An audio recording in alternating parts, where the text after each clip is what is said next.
Hey everybody, and welcome back to another video for Watch Trading Academy. Well, previously we have been talking about recessions, the economy, and everything happening in the world of watches. And if you've been following our channel, then you already know that. But if you haven't, then perhaps now is the time to hit like, turn on notifications, and of course subscribe to this channel so that you can keep getting up-to-date information on what is happening in the world of watches as it pertains to investments.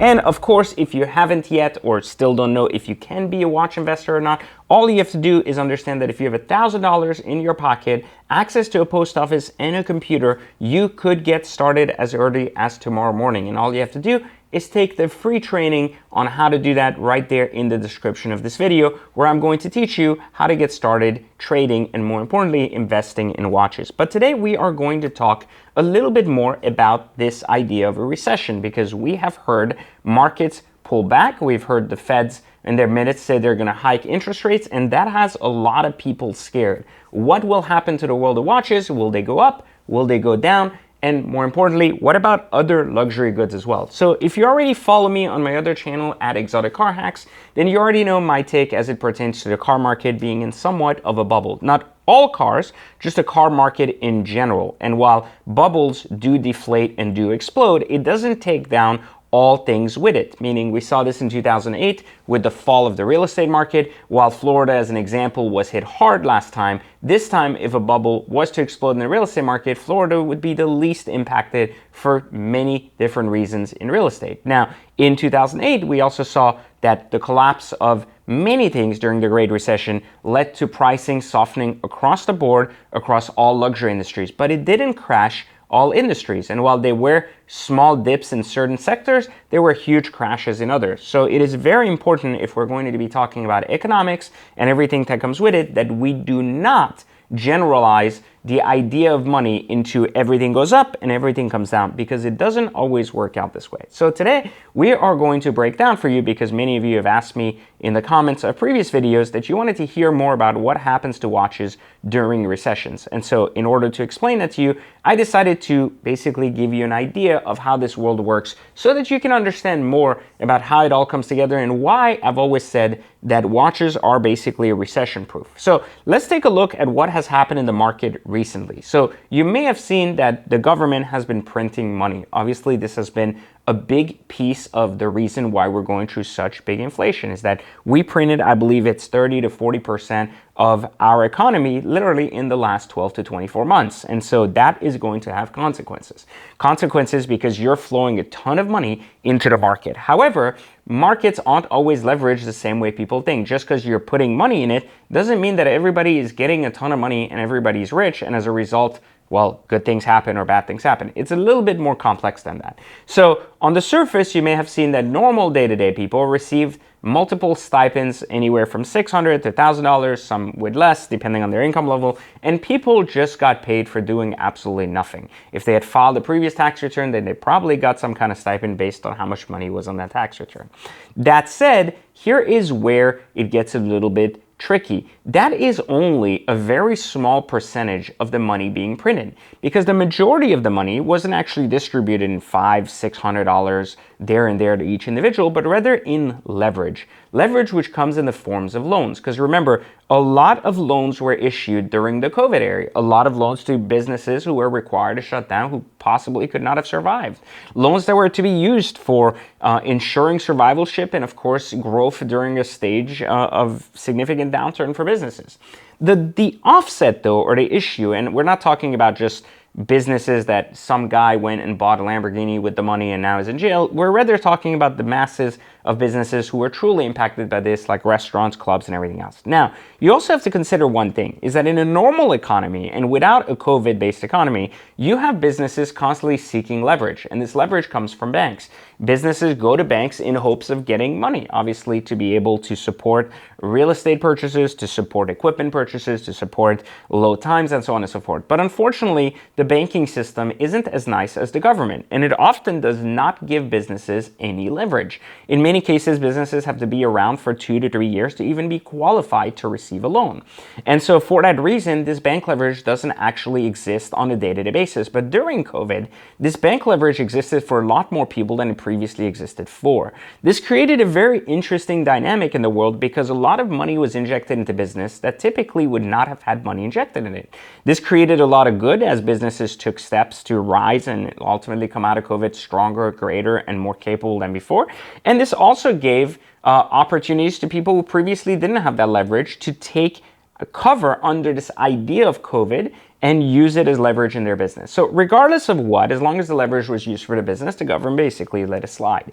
Here is where things get interesting. Well, now you gave people leverage in the form of loans, but now you need this money to flow back in the economy because this money was used to basically boost these businesses. Businesses create jobs. These jobs create revenue for employees and employers, and these employers spend money back in the economy. But the idea is that when you're savvy and intelligent and you see an inflationary period, you typically go, well, this is a really good opportunity for me to make even more money in the markets. And you typically don't re-spend the money. You take the money and you recycle it back into ways to make even more money. So in other words, when the markets are at their highest, you don't go buying a car. Instead, you say, you know what, I'm going to go in the stock market and make an extra 20% off of this money that I don't even own, because then that will ultimately give me even more money and position me even better. But you need that money to come back in the economy, and you need it to come back in because it needs to fuel the basic infrastructure that you gave this leverage for. So how do you do it, or what do you do? Well, if you're the Feds, you want to scare people, and you want to scare them away from the markets and into consumer spending towards the things that do matter and that do help infrastructure. But you have a really evil plot going on in the background. And that evil plot is, you're ready for this, supply chain shortages, something that you never saw coming at the rate it came. But here is where, as a government, you kind of got duped. If you're the Feds, well, you raise interest rate, or you speak of raising interest rates in the hopes that basically what's going to take place is that people will escape the markets and then literally spend money back in the economy. The issue with that ideology, though, which is usually very good, is that by scaring the markets, you basically take down the market cap of the stock market, the crypto markets, etc., and you get this money back in the economy. But this is assuming that enough goods exist in the economy to be bought. Well, you see, this time something very interesting happened. And this is where basically the Feds got screwed and this hyperinflation system started to occur, because one thing that the Feds miscalculated was the fact that certain businesses were not so much interested in factoring in profits in times like these, and instead were more interested in factoring in the longevity and changing their business models, which were very flawed to date. Now, this is very interesting and very different, and I want to point out why. Because if we pay attention, we understand this very basic and simple concept. We are looking at businesses like watch manufacturers, automotive manufacturers, who have consistently put out product day in and day out. And they have been met with demand that usually met that product to the point where the product was worth more on the secondary market. As far as cars, we had depreciation schedules, and we had a ton of Lamborghinis sitting on the lots and so on and so forth. And what we would expect of a normal company is that when more money flows into the market and more demand increases, supply would technically go up and meet that demand. And it would create a follow-up equilibrium, which would bring pricing at a new index, but would still continue the same laws and trends of depreciation in business. But here's where things got different. You see, the supply chain shortage forced manufacturers at the beginning to start to basically cut down inventory, offering less cars and less jewelry, watches, or goods on the market because they weren't able to get it out as fast. This created a very interesting thing because it created pricing to rise and people considering the alternative of waiting to order cars even though they weren't sitting on their lot. So America is literally the only economy where cars are constantly sitting in lots, and we have the instant gratification bug of walking in and walking out. Same with watches, same with everything else. But things have changed. And in Europe, it was always the other way, where ordering cars was the norm. So manufacturers had a much easier job managing pipelines, revenues, and dollars because they could count on prepaid orders rather than just orders sitting and being discounted. Well, where the Feds kind of made a mistake, in my opinion, is that they underestimated the fact that auto manufacturers saw this problem coming.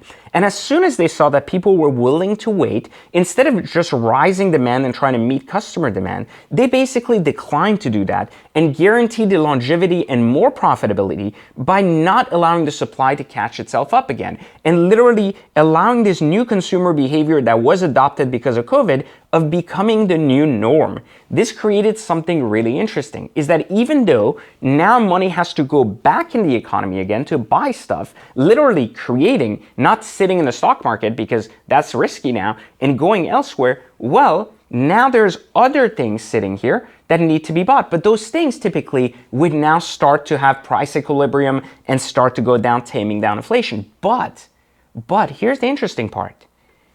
It's not happening. And I don't think it's going to happen as fast as they expected for one reason, is because either the supply chain is still too hurt to catch up, or B, there isn't enough supply and isn't going to be anyways for quite some time. Like Lamborghini orders are now 18 months out. They used to be 6 months out. So you have to consider that right now they're pre-sold for 18 months. Well, 18 months is a really long time. It's almost 2 years. That's not going to combat inflation short term, right?